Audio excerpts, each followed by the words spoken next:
Good day and good evening sa mga listeners ng aming programa. Pakinggan po natin muna ang mixing story na ibabahagi ko sa inyo. Isang umaga, nasa lubong ni Anton ang kanyang kumparing si Nonoy, papasok sa trabaho. Siya naman ay pauwi pa lang galing sa trabaho niya sa call center. Pare koy, buti nakita kita. Pagkatapos mo namang magpahinga, baka pwede kang sumaglit sa bahay at pakitignan yung washing machine namin. Baka konting kutingting lang ay maayos, ang sabi ni Nonoy. Maski sa call center nagtatrabaho si Anton, ay marami itong kaalaman sa pagkutingting sa mga gamit at maliliit na appliances. Kaya may konting sideline din ito sa mga kapitbahay niya. Hindi pa naman ako inaantok paring Nonoy. Pwede akong sumaglit sa bahay niyo, sagot ni Anton. Naku, nakakahiya naman pare. Pero kung ikaw na yung nag-aalok salamat ng marami. Pumunta ka na lang sa bahay at nandun naman yung kumari mong si Cecil, sagot ni Nonoy. Dumaan muna si Anton sa bahay nila para makapagpalit ng damit. Tamang-tama at patungo na rin sa opisina ang misis niyang si Ethel. Nag-usap sandali ang mag-asawa bago tuluyang umalis si Ethel. Nag-almusal muna si Anton at nang makatapos ay tumuloy na siya sa bahay ng kumpare at kumari niya. Magkasing edad si Anton at si Nonoy. Pareho silang 29 anyos. Halos sabay din silang ikinasal. 2 taon na ang nakararaan. Pero hindi pa nabibiyayaan ng anak si Nonoy at Cecil. Samantalang si Anton at Ethel naman ay may isang anak na babae.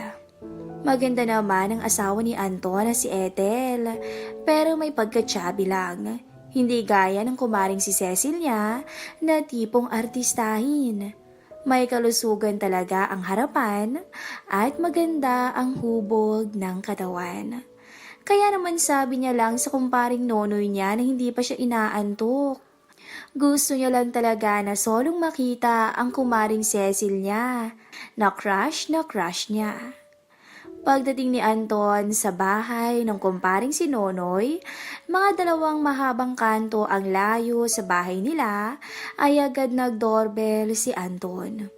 Yuhu! Mare! Maring Cecil! Tawag ni Anton. Bumukas ang pinto ng bahay at nasurpresa si Anton sa nakita. Nakatapis lang ng tuwalya ang kumari niyang si Cecil. Tinablan agad si Anton at nakaramdam siya ng uhaw para sa kumari. Uy, paring Anton, ikaw pala. Umalis na si paring Nonoy mo at pumasok na sa opisina sabi ng kumari niyang si Cecil.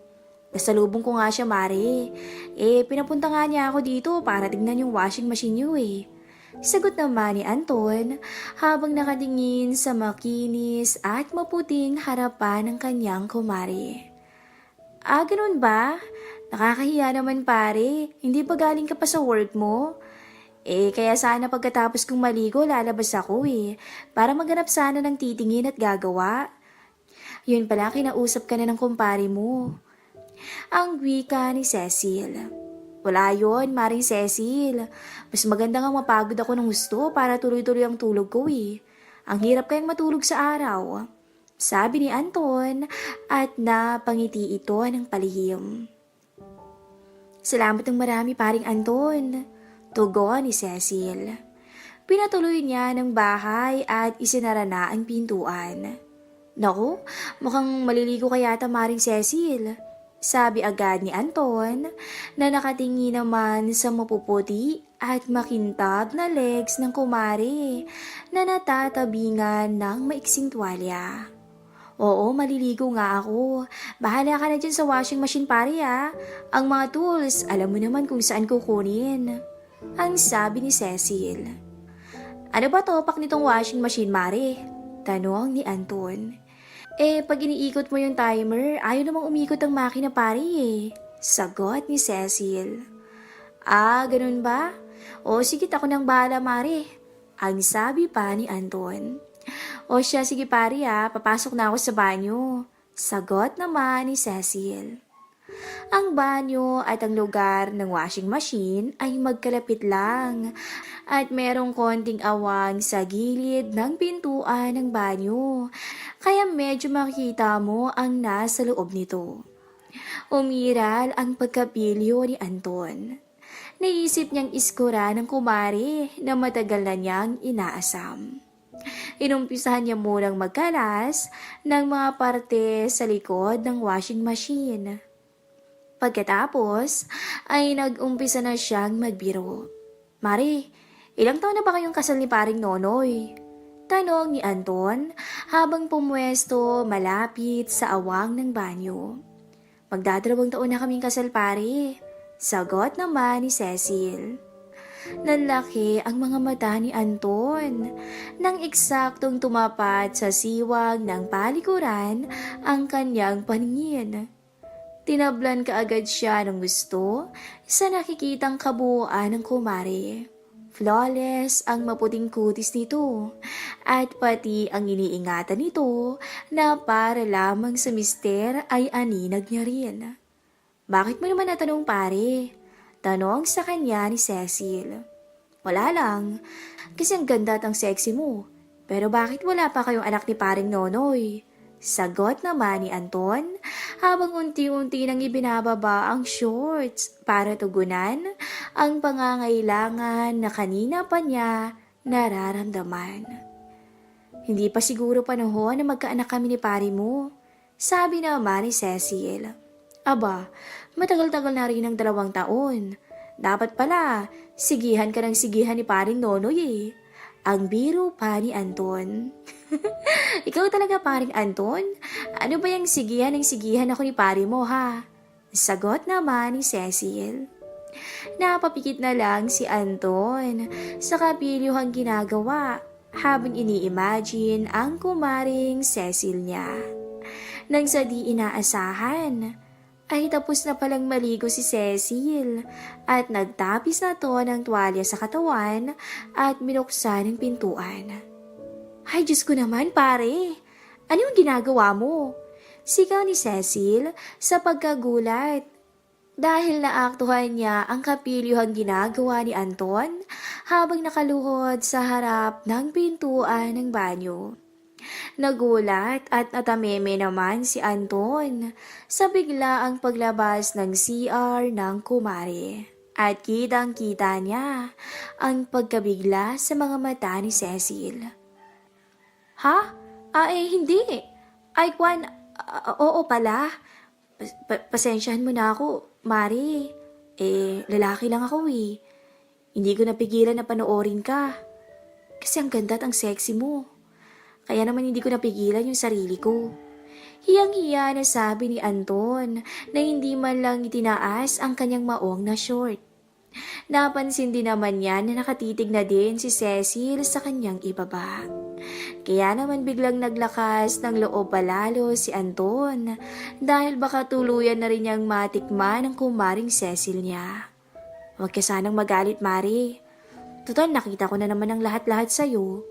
Baka pwedeng ako nang sumigi sa'yo sa oras na to. Lakas loob na bulalas ni Anton. Ha? Ayan na naman ang mga sige-sige na yan pare eh.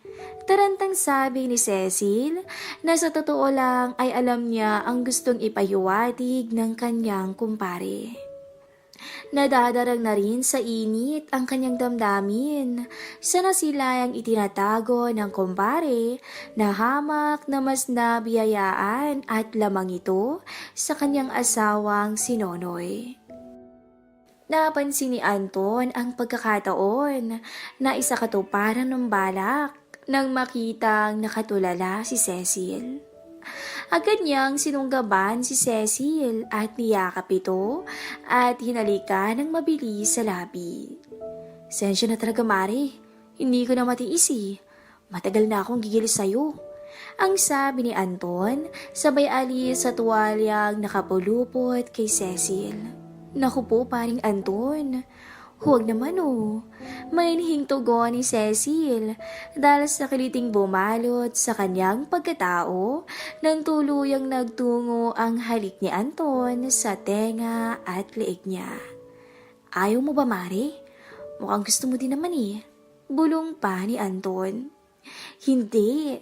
Huwag dyan. Nakikiliti kasi ako eh. Pare, tugon ni Cecil. Mare, pagbigyan mo na ako. Mabilis lang naman to eh. Gusto lang talaga kitang masubukan. Alam ni Anton na kuha na niya ang kiliti ni Cecil dahil wala na itong angal. Magtatagumpay siya sa kanyang binabalak na makaisa sa kumaring Cecil niya. Sa puntong yun ay wala nang inaksayang oras si Anton. Hinatak niya si Cecil papunta sa may tabi ng lababo at isinampa ito doon paharap sa kanya. Agad inalis ni Anton ang kanyang maong shorts. Mumungad ng gusto sa harap ng kanyang kumare ang kanyang pinagmamalaki. Napagkatlabi naman si Cecil sa kasabikan. Gusto niya rin pagsawaan siya ng kumpare na siguradong mas mababaliw siya dahil mas nakalalamang talaga to sa kanyang asawa. Ibinukas ng gusto ni Cecil ang kanyang mga hita para magpaunlak sa gutom na kumpare. Sabay hinila niya ng gusto ang kumpare palapit sa kanya tsaka ito niyakap na parang ayaw na itong pakawalan pa. Sa puntong yun ay kusang loob na tinanggap ni Cecil sa kanyang pagkatao bilang babae ang kumpare. Napahiyaw na lang si Cecil nang matamasa ang pag-iisa nila ng kumpare. Hindi nito malaman ang gagawin at napapatingala ito sa kakaibang aliw na nararamdaman. Para siyang mababaliw sa tindi ng tinatamasa at hindi niya sukat akalain na mas mabibigyan siya ng aliw ng kumpare kaysa sa sarili nitong asawa.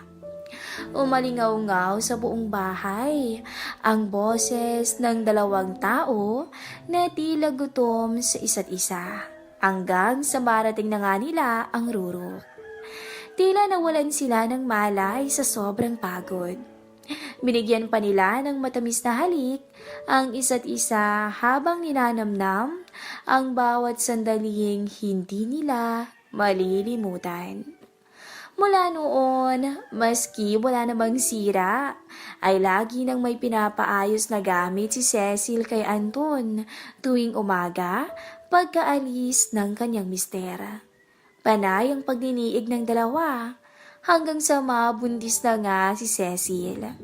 Buti na lang at kamukhang kamukha ni Cecil ang anak na babae. Naisip din naman ni Cecil na ngayong may anak na sila ng kanyang mister na si Nonoy ay magbagong buhay na. At hinimok ang asawa na si Nonoy na lumipat ng mauupahan malapit sa kanyang mga magulang para may makatulong sa pag-aalaga ng bata. At the same time ay makalayo na rin kay Anton. Pumayag naman agad si Nonoy. Hanggang dito lang po ang ating maiksing story.